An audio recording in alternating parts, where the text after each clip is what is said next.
CZ, it's a pleasure to have you with me. I actually want to lead on this particular issue, right? The world has been turned upside down by this pandemic. And I think it's had sort of a really profound effect on how we imagine the future of the global economy. We've seen central banks try to grapple with it. The Fed obviously just on Fed infinity, essentially, just throwing QE as far as it can. And plenty of signs that it's pumping up stocks, but there's not necessarily going to be solving the core problems that we face. And I had a conversation with Neil Ferguson, the monetary historian, a while ago, and we talked about how what we've seen with a lot of the COVID response is a failure of centralized systems. The WHO, the World Health Organization, calling the pandemic too late. Clearly, the U.S. government, the federal government, has done, I would suggest, a pretty crappy job. And yet you've seen certain places in a sort of a localized way deal with it constructively. So there's a decentralized solution that's come up for it.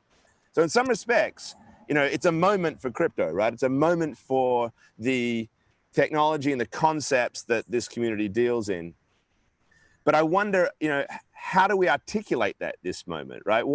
How does you've got your hands, you've got interest quite broadly across this space, right? Numerous tokens trade on your exchanges. You've got interest everywhere else. You've really seen this from that big picture. How do we make it so that how do we actually get this technology and these ideas to a point where they are relevant to the problems that we face specifically right now, and that therefore, adoption and everything else can come? What are your thoughts on that? Sure. Yeah, Michael, thanks for having me here. And it's a great pleasure. I think this is a very broad topic. And I think in a few senses, if we just look at Bitcoin or cryptocurrencies, we're definitely seeing a sort of a perfect storm forming around cryptocurrencies. Because as you said, we have the Fed's printing money, we have the COVID-19, which is basically halting all the productions in the world. And we have cryptocurrencies that's anti-inflationary and are being able to be used all around the world in a decentralized way. So from the data we're seeing a lot more users come into this space. Why has it not taken off more than it has already?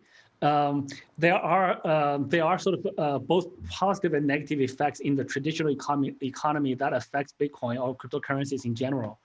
When the stock market crashes, the stock market is like 1,000 times bigger in market cap than cryptocurrencies. So when the big Titanic ship crashes, then it has a drawdown effect on everything else. So if you're a stock trader, let's say if you're an institutional trader, if you're losing a lot of money on stocks, you may sell some of the crypto to just cover some cash. So we're seeing that there's a high correlation right now. But I think longer term, we will definitely see the effects of crypto coming through. But we're already seeing a large number of users coming into this space right now, and people are interested in learning about it. And there's also a few limitations in the cryptocurrency space ourselves. We have not made cryptocurrencies really easy to use. Like for a normal person, like for a normal non-tech person, like say a normal user, it's pretty hard for them to secure cryptocurrencies themselves. Even if they want to use a centralized exchange like Binance.com, they still have to follow a lot of security precautions to keep this account secure, so that like their money are not stolen by a hacker with a virus on the computer, stuff like that. So just sort of this usability aspects of it needs to improve. The security aspect of it, the security of easy to use aspect of it needs to improve.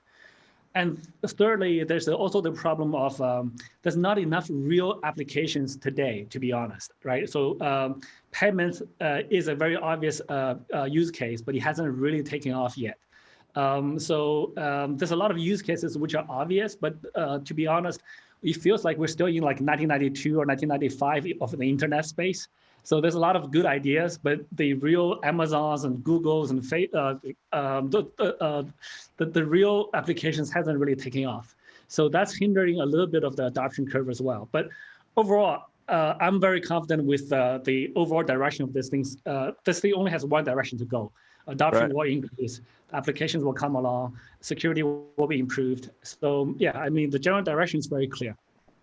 So, we've heard this, for some time, right? We are in the Mozilla phase of the internet, if you like, right? That we're still getting to this. The Googles haven't arrived, and so forth. I think that the development of something as complex as a decentralized trust architecture for the Internet of Value is something that inherently takes a lot of time. Also, if it's managed through a decentralized teamwork structure, it just makes the whole thing even harder to build. But at the same time, the general public are going to say, look, you've been saying this now for 10 years, right? So when and how?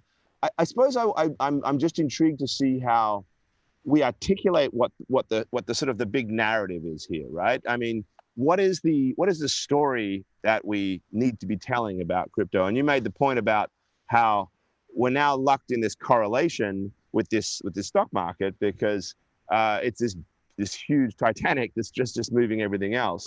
But for many people, the narrative for Bitcoin was it's a safe haven, right? It's an uncorrelated asset.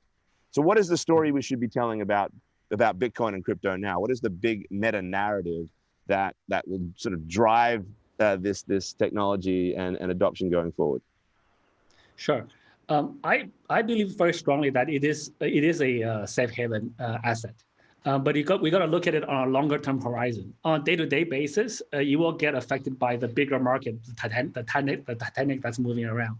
But if you look at a 10-year horizon, Bitcoin, I think, outperformed every single stock. Even if you look at a 5-year or 3-year horizon, it's probably outperformed most of the traditional assets.